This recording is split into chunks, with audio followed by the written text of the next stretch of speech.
people of Earth. I'm Stripey Mustache Face, and I would like to read you a story. Walter the Farting Dog by William Cotswinkle and Glenn Murray. It's kind of a story with a lesson.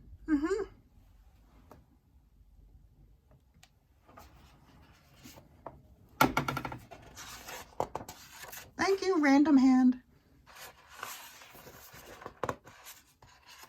Betty and Billy brought Walter home from the dog pound. Nobody wanted him. Aww, said Billy. But we love him, said Betty. Well, he smells awful, said their mother. I think you'd better give him a bath.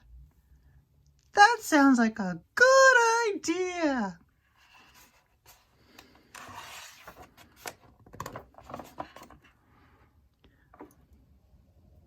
Mother walked in and said, "He still smells awful." And that's when they got the first clue. The telltale bubbles in the water. This is really disgusting. I don't know if I want to keep reading it. What? You want me to keep reading? Okay. He's probably just a little nervous, said Mother hopefully. His stomach must be upset. Oh. But Walter's stomach wasn't upset. Walter's stomach was fine. He felt perfectly normal. He just farted a lot. Like a whole lot.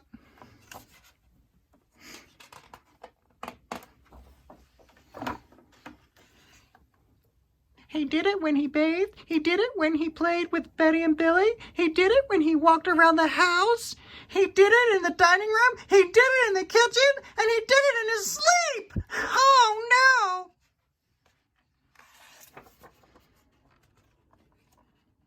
no. That dog farts morning to noon and night, said Father.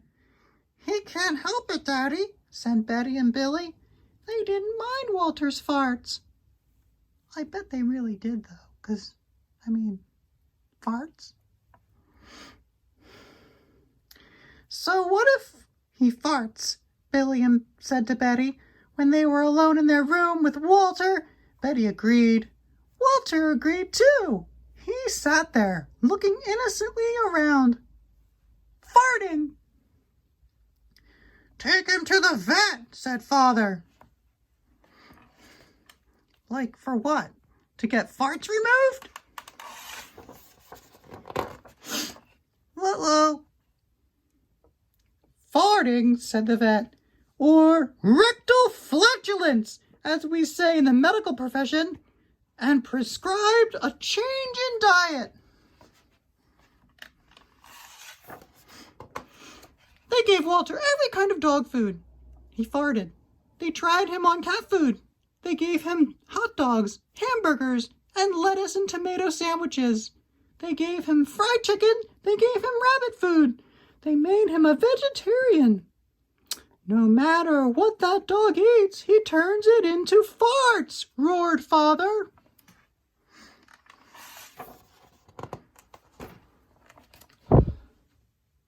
Walter got the blame for everybody else's farts, too. Oh, poor Walter. If Uncle Irv let one slip, he just went and stood near Walter.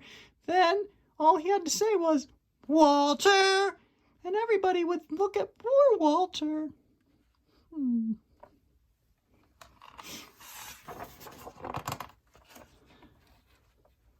He has to go back to the pound, said Father. No, Daddy, please, begged Billy and Betty. Don't send Walter back away. He goes tomorrow, said Father. They pleaded.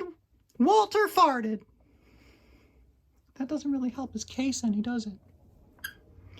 It was all over. That night, Betty and Billy cried in their beds, and Walter looked at them unhappily. Oh, Walter, said Betty, you've got to stop farting, because Father is going to send you back to the pound tomorrow, said Billy.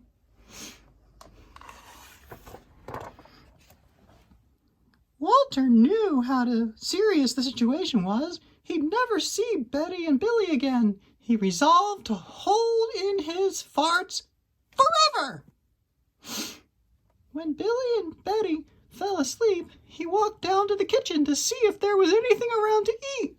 He managed to open the cupboard door with his nose and found the 25-pound bag of low-fart dog biscuits the vet had prescribed for him, which had made him fart more.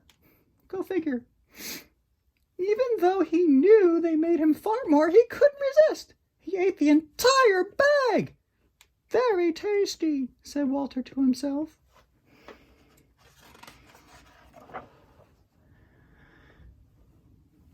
That's a lot of text.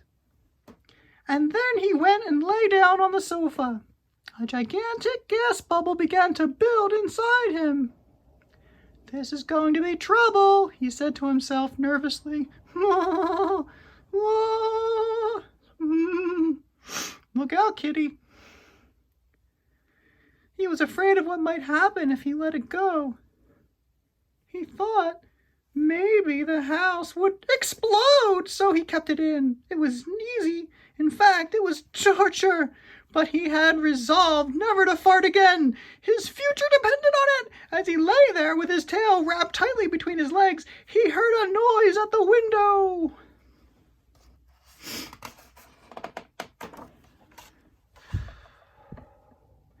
He watched it slowly open. A pair of burglars came in. They dropped silently into the kitchen. "Watch out for the dog," said one of the burglars. "He won't bite," said the other. "He's a wimp."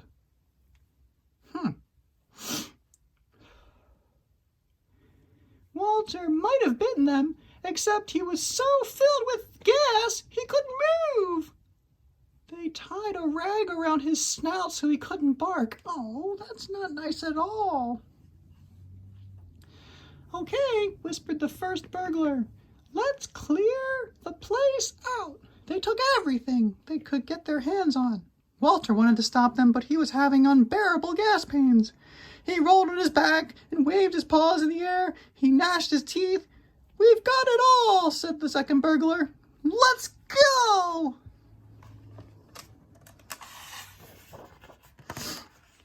That's when Walter let it fly. It was the worst fart of his life. It made a tremendous noise and shot him across the room. A hideous cloud filled the air. The burglars clutched their throats, unable to breathe. With tears in their eyes, they raced for the window. They tried to grab their bag with all the valuables in it, but their arms were too weak.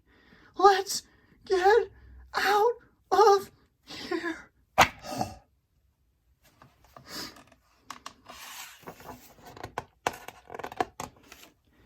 They jumped out the window and ran up the block, choking and gasping for air. Still blinded by Walter's attack, they stepped into the headlights of an approaching police car. "Hold it right there," said the policeman.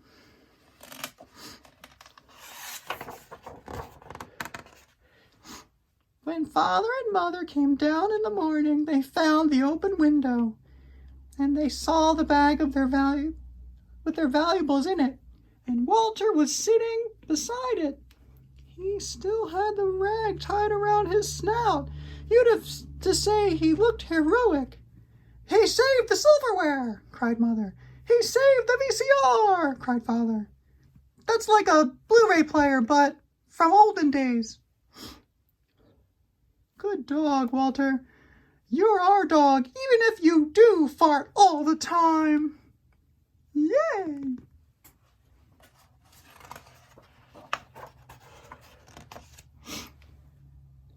And so, the family learned to live with Walter, the hero dog, and that's the end of our tale. Ha!